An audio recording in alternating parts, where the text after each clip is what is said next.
Hello, everybody. It's the film Optimist, and today I'm talking about Rise of the Guardians. Wait, I knew something was off. I fucking knew it. This is how I do videos now. That's the ticket. Feels like it's gonna fall. Rise of the Guardians. Do you even know the story of Jack Frost? No, of course you don't. No one gave a shit about him when they were growing up, but they will now. I really enjoyed this film. I liked it so much that I just threw out my Fairly Odd Parents joke. Long story, not really. I don't remember what that Fairly Odd Parents joke was. I don't. I don't know. It sounds fucking dumb. If you care about your inner child at all, then you will see this movie. If you don't see it, then fuck you. Your dreams are dead. I didn't talk about the movie at all. I did not talk about the movie. This is the. Let me count again. 1, 2, 3, 4.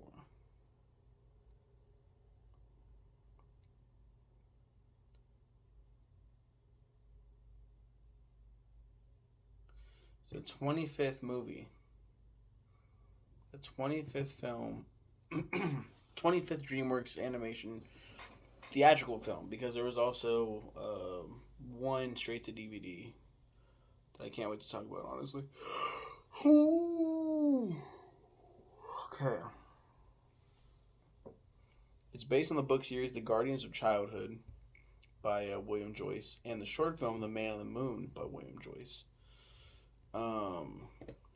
All-star cast. Jack Frost awakens from a frozen pond with amnesia and disappears upon realizing that no one can see or hear him. 300 years later, Jack, as the spirit of winter, enjoys delivering snow days to school children, but still feels upset that they do not believe in him. At the North Pole, the Man in the Moon warns Nicholas Saint North. Saint North, Santa Claus, that Pitch Black, who is also the boogeyman, is threatening the children of the world with his nightmares. He calls E. Aster Bunnymund, or Bunny for short, is the Easter Bunny, the Sandman, and the Tooth Fairy to arms, who's just called. Her name is Toothiana. Toothiana. Bust it down, Toothiana.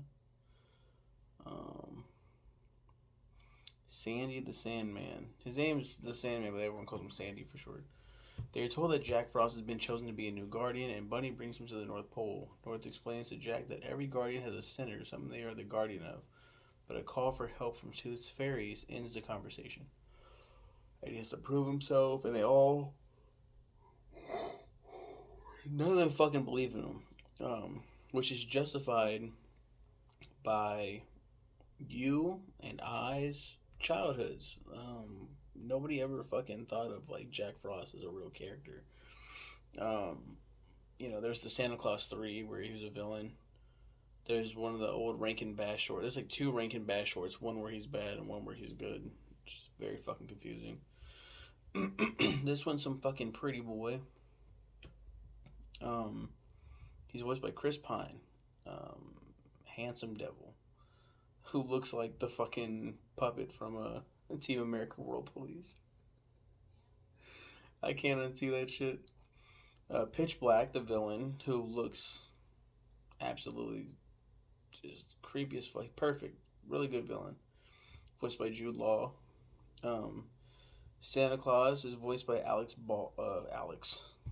Sheesh. They can't get a murderer's name wrong. Alec Baldwin. A Russian accent and culture and persona. He's tatted the fuck up. He's got swords. He looks badass.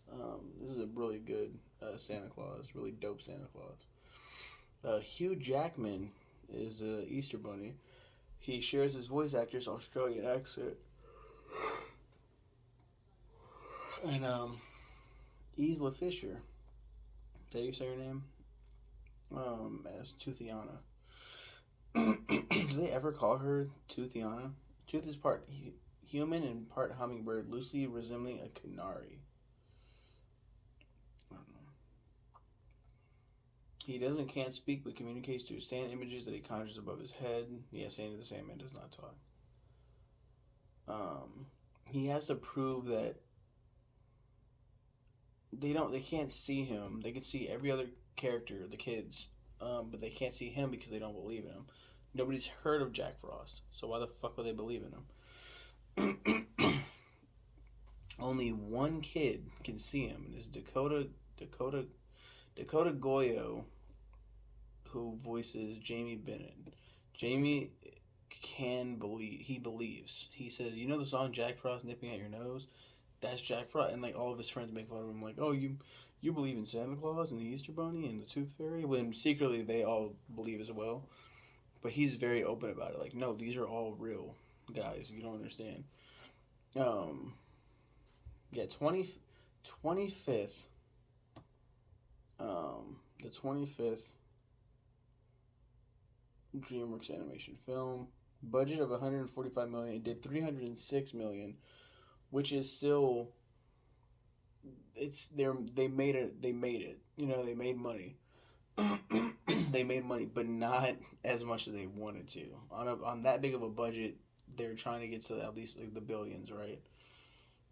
Um, or at least like the fucking like what 5 mil, 6 mil. I don't know how fucking movies work. I think I see that and I'm like, oh, that's a success. No, it's like a fucking that's a pretty big loss. I mean that's the story. That's how the story goes. This is one of the biggest flops of DreamWorks history. But I enjoyed the film. I enjoyed it for what it was. Saw it in theaters with my mom, my brother. My dad actually commented on here and he was like, "B, oops, no, I wish I went." Like he wish he would have gone. So yeah, Dad. Oh. I understand why you didn't go though. Working overnights at fucking Walmart will do that to you. Um, what else? Oh my God! So this is what happened. Spoiler alert. I'm going to tell you how Jack Frost became Jack Frost. They don't explain how every other Guardian became their character. Um, because he's trying to remember who he is. He unlocks his memories inside his teeth. Oh yeah. He makes a plan inside his teeth. Yeah, they unlock your memories are in your teeth. Unlocking his memories inside his teeth, he learns that he was a mortal teenager who sacrificed himself to save his younger sister, dying from drowning. Inspired, Jack repairs his staff and returns to the lair to rescue the kidnapped tooth fairies. Um, it's fucking really emotional. It's a great scene. I really like this movie. I really enjoyed it. They were trying to make this into like a real thing, like a franchise, but like a film series. It didn't happen. They made a game. I don't know how good the game performed, but man, oh man, was it like this? This goes down in history as one of DreamWorks' biggest financial failures, and it's like a shame because I would have liked to see more. It's not pretty high on my list, but it's still fun. Uh, yeah, right here, 32 million. While the film did gross more than double of its 145 million budget, it still did not turn a profit for DreamWorks Animation due to its high production and marketing costs, forcing the studio to take an 87 million write down. This marked the first time that the studio had lost money on an animated film since Sinbad: Legend of the Seven Seas. As a result of this, combined with other factors, in February 2013, the studio announced it was laying off 350 employees as part of a company-wide restructuring. Can you imagine making a movie that people actually fucking like and then losing your job because of it? Fucking hell. 74%, 6.6 out of 10. More people like it than they don't.